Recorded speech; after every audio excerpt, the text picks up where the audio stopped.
এটা আবার বিয়ে হবে না হয় না হবে। আমার বিধিলিপিতে যদি লেখা থাকে আজীবন এ বাড়িতে দাসীবৃত্তি করে আমায় পেট চালাতে হবে, তাহলে আপনি কেন? ভগবানের বাবা এলেও আমার পাত্র যাবে।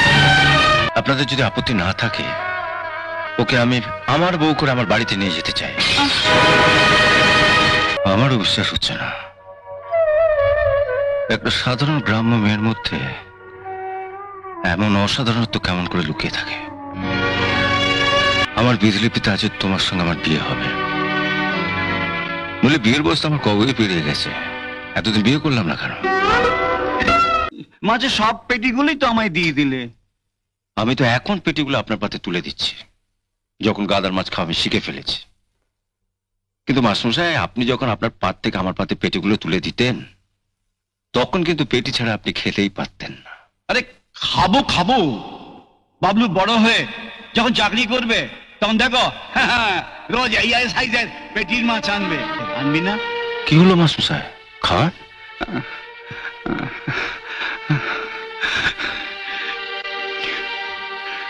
রবিবার বাড়িতে থাকবেন, আমি যাব, আর ছেলেদেরও থাকতে বলবেন। তুমি তুমি সত্যি আমাদের বাড়িতে যাবে তো বাবা? আপনি তো বললেন মিনতির পাত্র দেখে দিতে, তো ওকে একবার চোখে না দেখলে কেমন করে বুঝবো কেমন পাত্রের সঙ্গে ওর ঠিক মানাবে? মানাক না মানাক আমাদের জন্য পাত্র হলেই হলো, কি বলো? ওর কপালে যা লেখা আছে তাই নয় হবে। তুমি সেদিন ছেলেদের বলো তো, ওরা যদি সেদিন বাড়ি থাকে। হ্যাঁ, তা নয় বলবো, কিন্তু ওদিন মিনু যে বাবুর সামনে এসে দাঁড়াবে, ওর কাছে পরার মতন একটা ভালো শাড়িও তো নেই। তা বাড়িতে তিনটে বউ রয়েছে, কারোর কাছ থেকে আরেকজনের জন্য একটা শাড়ি নিলেই হবে। বলছো তো, কিন্তু ওরা কি দেবে? দেবো না তা তো একবারও বলিনি মা, তবে অমন বড় লোকের সামনে পরে দাঁড়াবার মতন শাড়ি আমার কাছে একটাও নেই। আপনি মেজ বউকে বলুন, ওর কাছে অনেক ভালো শাড়ি আছে। আমার ভালো শাড়ি আছে কিনা তা আপনার ছেলেকে গিয়ে জিজ্ঞেস করুন না। বিয়ের পর কটা শাড়ি কিনে দিয়েছে আমাকে। হ্যাঁ, যা রোজগার করে সবই তো আপনাদের সংসারের পেছনেই চলে যায়। আপনি বরং আপনার ছোট বউকে বলুন, ওর বেশ কয়েকটা ভালো শাড়ি আলমারিতে তোলা আছে। আলমারিতে যে কাপড়গুলো তোলা আছে ওগুলো আমি নিজেই ভাঙছি না। আপনার ছেলে পুজোর পর আমাকে দার্জিলিং নিয়ে যাবে, ওগুলো সেখানে গিয়ে পরবো। যে কোনো একটা শাড়ি দাও না, ও তো একবারই পরবে। না মা, শাড়ি আমি দিতে পারবো না।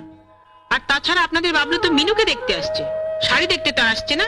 তাই বলে বাড়িতে 3 বউ থাকতে ও রংছাটা পুরনো শাড়ি পরবে? হ্যাঁ, আমার যা আছে আমি তাই পরব।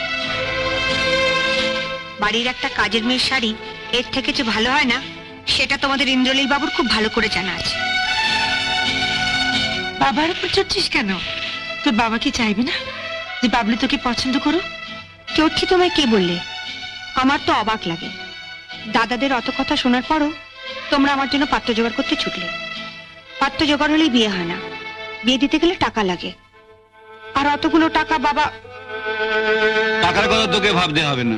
সে তো আমার দাদাদের কাছে গিয়ে বিক্রির মতো হাত পাতবে আর বৌদিদের মুখ জানতে শুনবে। না, আমি তোকে কথা দিচ্ছি, তোর বিয়ের জন্য ওদের কাছ থেকে আমি 1 পয়সা নেবো না। তার মানে তুমি তোমার ওই বড়লোক ছাত্র ইন্দ্রনীল চক্রবর্তীর কাছে কি হাত পাতবে? বললাম তো, কারো কাছে আমি হাত পাততে হবে না। তাহলে তুমি অত টাকা পাবে কোথায়? এই বাড়িটা তো রয়েছে, এই বাড়িটা তো আর আমার ছেলেদের সম্পত্তি নয়। কি গো, এই বাড়িটা আমাদের। এ বাড়ি বেচে আমি তোর বিয়ে দেবো। বাড়ি বেচে? বাড়ি বেচে দিলে তোমরা থাকবে কোথায়? তোর সিঁড়িতে সিঁদুর উঠলে আমরা বুড়ো বুড়ি আমাদের ব্যবস্থা ঠিক করে নেব।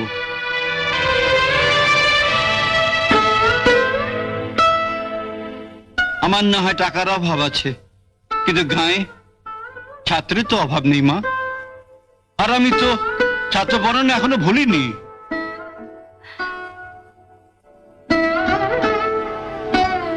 তাই বলে বাবা তুমি এই বয়সে? ইয়া, বাবলুর আসার সময় হয়ে গেল, তুই তো নিজের ঘরে গিয়ে চুলটুলগুলো একটু সুন্দর করে আঁচড়ে নে। হ্যাঁ, আর তোর মনের মতো আচ্ছা বেশ, তোর যদি এই শাড়ির পছন্দ হয় এটাই পরে আয়।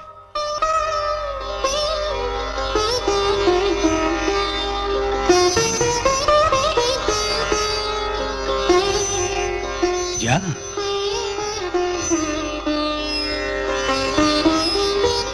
আসলে জানো, ও আমাদের ছেড়ে যেতে চাইছে না। ও ভাবছে যে ও চলে গেলে যদিও দাদা বৌদিরা চেনা হর্ন। এসে এসে থাক থাক থাক, এসে এসে এসে এসে। দেখো তো, চিনতে পারো আমাদের বাবলুকে? কি করে চিনবো? ও তো একেবারে সাহেব হয়ে গেছে। থাক থাক বাবা। দীর্ঘজীবী হ।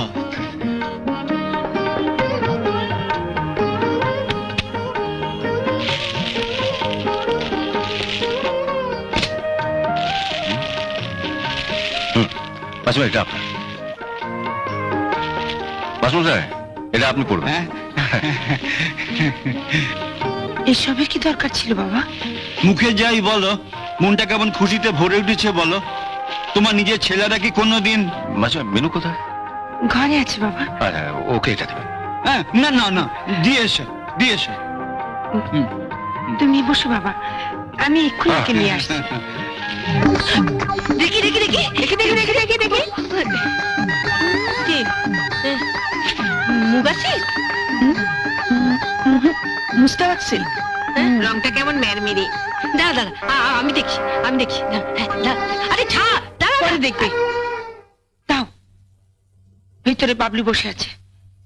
এটা গিয়ে মিনুকে দিয়ে আসি। এটা পরেই মিনু আসবে। এটা পড়বো কেন? আগেই তো বলেছি আমার যা আছে আমি তাই পড়বো। বাবলু নিজের হাতে করে তোর জন্য শাড়িটা নিয়ে এলো বলে ওটা আনার সঙ্গে সঙ্গে আমায় পরে যেতে হবে। শাড়িটা না নিয়ে এসে যদি বাগবাজারের রসগোল্লা নিয়ে আসতো, তাহলে ওই হাড়িখানা ওনার সামনে ধরে গপাগপ খেতে হতো, তাই তো? ঠিক আছে, তুই যা ভালো বুঝিস তাই করিস। তুই তো কোনোদিনও আমাদের কথা শুনিস না, নিজের মন চাচায় তাই করিস। আমি যাই, এতক্ষণে বোধহয় তোর দাদা বৌদিরাও ঘরে ঢুকেছে। অনেক বছর হলো এখান থেকে চলে গেছি। আপনাদের বোধহয় ঠিক আমাকে তেমন মনে নেই। ঠিক মনে নেই তা নয়, তবে আমার কিন্তু আপনাদের ঠিক মনে আছে। আপনারা তিন ভাই মিলে মাঝে মাঝে আমাকে এমন পেটাতেন না? বাবলু, এই আমাদের মিনু।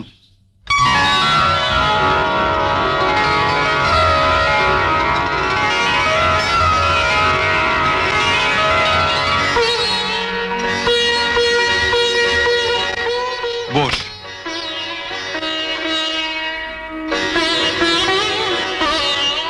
যে শাড়িটা তোমার জন্য নিয়ে এলাম সেটা পরে এলে না কেন? এমনি আমি এত করে বললাম, তবু এত চেয়ে দেবে না। শাড়িটা বুঝি তোমার পছন্দ হয়নি? পাগল, অত দামি শাড়ি আমার পছন্দ হয়নি বললে তো গা শুদ্ধ লোক আসবে। তবে পরলে না কেন?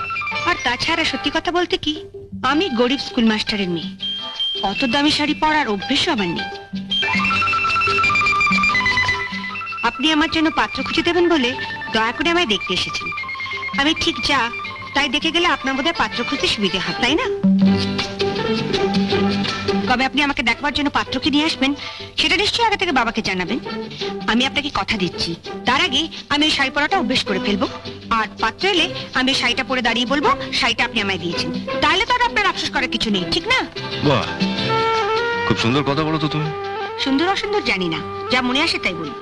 যেমন আপনাকেও আমি বলে রাখি, যেদিন পাত্রপক্ষকে নিয়ে আমায় দেখতে আসবেন সেদিন কিন্তু আমি ওদের সামনে পেছন ঘুরে দেখাতে পারবো না আমার চুল কতখানি লম্বা, কিংবা নিজের চুল টেনেও দেখতে দেবো না পর চুলে পড়ে আছে কিনা। আপনার পাত্রপক্ষ যদি বলে মা একটু চলে দেখাও দেখি, আমি কিন্তু সোজা হেঁটে ঘরের বাইরে চলে যাব। আর আমি খোড়া না ল্যাংড়া তা বোঝাবার জন্য একবার সামনের দিকে আরেকবার পেছন দিকে হেঁটে চলে দেখাতে পারবো না। যা দেখবার বুঝবার আপনি দেখে বুঝে নিন।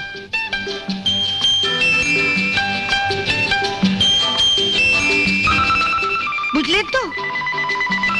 কিন্তু যারা তোমাকে বাড়ির বউ করে নিয়ে যাবে তারা তো নিশ্চয়ই চাইবে যে তাদের আজকালকার বাড়ির বউ মানে তো বাড়ির ঝি, তার উপর যদি আমার মতন গরিব স্কুল মাস্টারের মেয়ে হয়। আমি তার বৌদিদের মতন কপাল নিয়ে আসিনি কে যে বাড়ির বউ হয়ে যাবো সে বাড়িতে আমার মতন একখানা ননদ থাকবে যার কাঁধে সংসারের সমস্ত দায়িত্ব চাপিয়ে দিয়ে আমি বৌদিদের মতন পটের বিবিসে যে গায়ে হাওয়া লাগিয়ে বেড়াবো। বৌদিদের উপর তোমার খুব রাগ দেখছি। ওসব রাগ টাগ বুঝি না, যা সত্যি তাই বলছি। সামনেই তো আছে, জিজ্ঞেস করুন না মিথ্যে বলছি কিনা। আমি আবার কাউকে ভয়টাই পাই না। তুমি ওর কথা কিছু মনে করো না বাবা, ও মুখে যাই বলুক মনে কিন্তু। শুনুন, আর যার কথাতেই বলুন, পাত্রী দেখতে এসে পাত্রীর মার কথাটা কিন্তু ভুলবেন না, তাহলেই ঠকবেন। মিনু, প্রত্যেক মাই কিন্তু মেয়েকে বিয়ে দেওয়ার আগে পাত্রপক্ষকেও একই ধরনের কথা বলে। ওই যে বড় বৌদি বিয়ের আগে মা বাবার সঙ্গে আমিও বড় বৌদিকে দেখতে গেছিলাম। তখন বড় বৌদির মা বললে আমার মেয়ে খুব শান্ত, সাত চড়ে নাকি মুখ থেকে রা বেরোয় না। অথচ এ বাড়িতে আসার পরে বৌদির চিৎকারে এ পাড়ার যত কাকপক্ষীগুলো সব এ পাড়া ছেড়ে দিয়ে ওই বামুন পাড়ার বট গাছাতে পাশা বেঁধেছে। কি বলেছে এটাই আমি? বলুন মা, কি হচ্ছে কি? কি হচ্ছে মানে? আমি চুপ করে থাকবো? একটা বাড়ির লোকের সামনে বলে কি না আমাকে? আচ্ছা তুমি বাকি দুটো জগন্নাথের মতো দাঁড়িয়ে আছো। চুপ করো। বলে কি না আমি চেঁচাই? না না, নিন এবার কানে হাত চাপা দিয়ে মিলিয়ে দেখুন সেদিন বড় বৌদির মা কতখানি সত্যি বলেছিল। আচ্ছা, আমি তো তোমায় দেখতে এসেছি। তোমার তো উচিত ছিল ভবিষ্যতের কথা ভেবে চুপচাপ থেকে আমার কথার উত্তরগুলো ধীরে সুস্থে দেওয়া। না বাবা, আমি যা আমি তাই। এটা আবার বিয়ে হবে না হয় না হবে। আমার বিধিলিপিতে যদি লেখা থাকে আজীবন এ বাড়িতে দাসীবৃত্তি করে আমার পেট চালাতে হবে, তাহলে আপনি কেন? ভগবানের বাবা এলেও আমার পারতে যাবে বিধিলিপি মানো? না মেনে উপায় কি? এই ধরুন না, আপনি আমাদের বাড়িতে থাকতেন, আমার দাদাদের সঙ্গেই পড়তেন, আমার বাবাই আপনাদের চারজনকে পড়িয়েছেন। কিন্তু আজ আপনি কোথায় আর আমার দাদারা কোথায়? আপনার বিধিলিপিতে ছিল আপনি বড় হবেন, হয়েছেন। আর আমার দাদাদের বিধিলিপিতে ছিল কেরানি হবে আর যে যার বইয়ের আঁচলের তলা থাকবে। মা, মিনু কিন্তু অত্যন্ত বাড়াবাড়ি করছে। তার চেয়ে বলো না মিনু আপনি সত্য কথা বলছে। না না, বলছি তার একটা কারণ আছে। আমি যে বাড়ির বউ হয়ে যাব, তাদেরও তো এ বাড়ির লোকগুলো চরিত্র জানা দরকার। কি ঠিক বলছি না? বৌমা, তোমাদের মধ্যে কেউ যদি একটু চা করে নিয়ে আসে।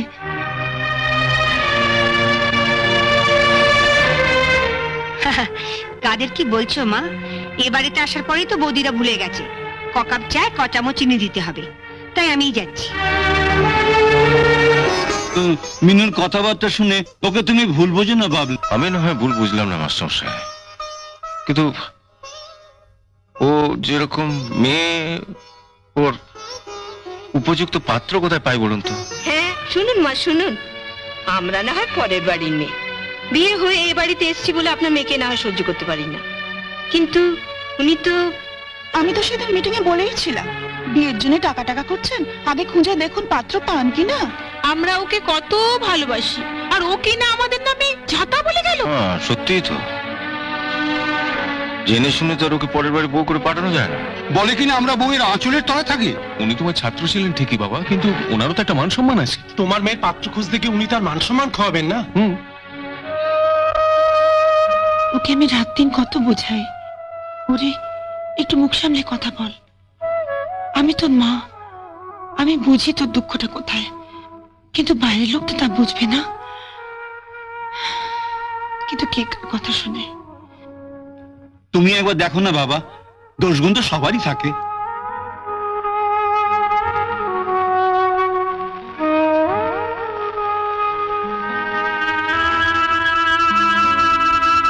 না মাস্টারমশাই, আমার চেনাশোনা তো এমন কেউ নেই যাদের বাড়িতে ভরসা করে ওকে বউ করে পাঠানো যায়।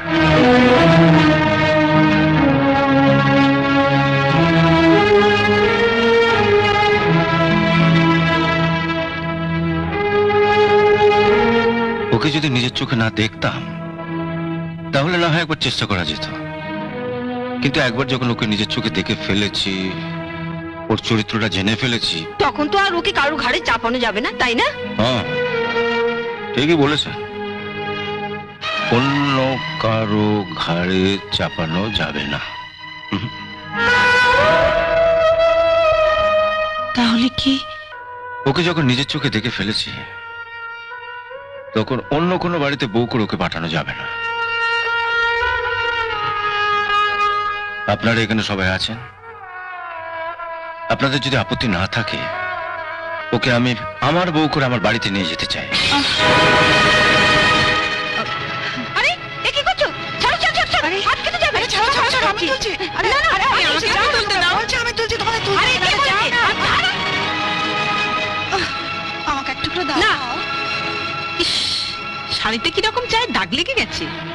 আমি আলমারি থেকে একটা নতুন শাড়ি এনে দিই মিনু, তুমি এই শাড়িটা বদলে ফেলো, উনি দেখলে খুব খুশি হবেন। ওকে শাড়ি পাল্টাতে দেখে আমি যতটা না খুশি হব, তার চেয়ে অনেক বেশি খুশি হয়েছে মুহূর্তের মধ্যে আপনাদের সকলকার চরিত্র পাল্টে যেতে দেখে।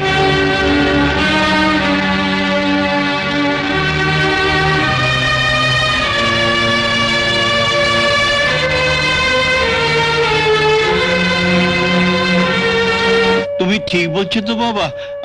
আমার জন্য কেমন বিশ্বাস হচ্ছে না। আমারও বিশ্বাস হচ্ছে না। একটা সাধারণ গ্রাম্য মেয়ের মধ্যে এমন অসাধারণত্ব কেমন করে লুকিয়ে থাকে? আপনি আমাকে একটা পাথর দেখাবেন বলে এনেছেন,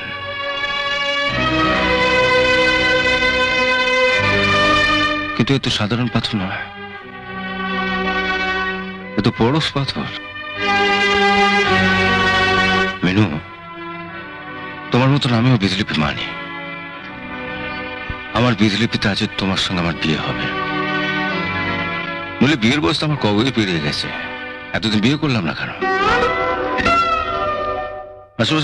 বাড়িতে পঞ্জিকা আছে? হ্যাঁ বাবা আছে। আপনি দেখুন সামনে কোনো বিয়ের তারিখ আছে কিনা, আর দরকার পড়লে কোনো পুরো ঠাকুরকে ডেকে পাঠাতে পারেন। আমি ছাতে আছি, চা খেতে খেতে কথা হবে।